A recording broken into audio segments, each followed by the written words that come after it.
ஐந்து கரத்தோனை போற்றி, ஆனை முகத்தானை போற்றி, மூஷிக வாகனனை போற்றி, மூலப்பரம்பொருளை போற்றி, சித்தி புத்தி விநாயக பெருமானை போற்றி. குருவே சரணம். இணையத்தாள் இணைமீது எங்களுக்கு வணக்கம்.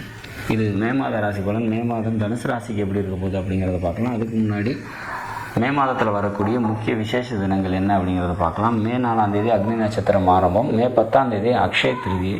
அக்ஷய திருதி அன்னைக்கு நம்மளால் முடிஞ்ச தான தர்மங்களை செஞ்சுட்டு வர்றது சிறப்பு. 22ஆம் தேதி நரசிம்மர் ஜெயந்தி. அன்றைய தினம் நரசிம்மர் வழிபாடு மேற்கொள்வது சிறப்பை தரும். உங்களால் முடிஞ்ச அளவுக்கு அன்றைக்கி கஸ்தூரி மஞ்சள் அபிஷேகத்துக்கு வாங்கி கொடுக்கறது சிறப்பை தரும். குறிப்பாக பவகரணத்தில் பிறந்தவங்க அன்றைய தினம் கஸ்தூரி மஞ்சள் அபிஷேகத்துக்கு வாங்கி கொடுத்து நரசிம்மர் வழிபாடு செய்வது சிறப்பு. 22ஆம் தேதி வைகாசி விசாகம். அன்றைய தினம் முருகக் கடவுளோட வழிபாடு செய்வது சிறப்பை தரும். 23ஆம் தேதி புத்த பூர்ணிமா. சிவன் வழிபாடு நன்மையை ஏற்படுத்தி தரும். 28ஆம் தேதி அக்னி நட்சத்திரம் நிவர்த்தி. இதுக்கப்புறம் சுப நிகழ்ச்சிகளை செய்யலாம். அக்னி நட்சத்திரம் ஆரம்பித்த உடனே சுப நிகழ்ச்சிகளை நிறுத்திக்கிட்டு 28ஆம் தேதிக்கு மேலே சுப நிகழ்வுகளை செஞ்சுக்கிறது சிறப்பை தரும் அப்படிங்கிறத சொல்லலாம். சரி, எப்படி இருக்க போகுது இந்த மே மாதம் தனுசு ராசியை பொறுத்த வரைக்கும் அப்படின்னாக்கா, 2ஆம் அதிபதி நல்லா இருக்கார், ஸ்ட்ராங்காக இருக்கார். இப்போ பொருளாதாரத்தை பற்றி கவலைப்பட தேவையில்லை. 5ஆம் அதிபதி 5லேயே ஆட்சி ஆகிறாரு, பரிவர்த்தனை ஆகிறாரு. பூர்வீகம் தொடர்பான பிரச்சனைகள் இருந்தது, விரயங்கள் இருந்தது, குலதெய்வ வழிபாடெல்லாம் தடைபட்டு இருந்ததுன்னா அதெல்லாம் கிளியர் ஆகும் அப்படிங்கிற மாதிரியான ஒரு அமைப்பு.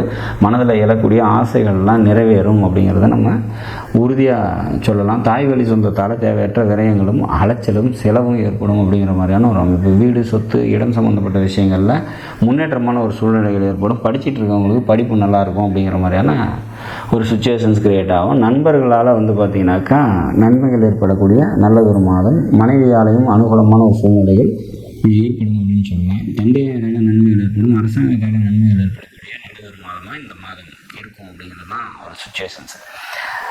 சொந்த தொழில் செஞ்சுட்டு இருக்கவங்களுக்கு தொழிலில் ஒரு சில தடுமாற்றங்கள் இருக்கும், ஆனால் அதெல்லாம் நன்மைக்கானதாக இருக்கும். பிற்பகுதியில், மாதத்தோட பிற்பகுதியில் அதெல்லாம் நன்மையாக அமையும் அப்படிங்கிற மாதிரியான ஒரு சுச்சுவேஷன்ஸ். மொத்தத்தில் இந்த மாதத்தை பொறுத்த வரைக்கும் தனுசு ராசிக்கு பல நன்மைகளை தரக்கூடிய நல்லது ஒரு மாதம். லாவாதிபதி லாபஸ்தானத்துக்கு 7ல் நின்று லாபஸ்தானத்தை பார்க்குறதுனால உங்களுக்கு வரக்கூடிய நன்மைகள் கைகூடி சேரும் அப்படிங்கிற மாதிரியான ஒரு அமைப்பு.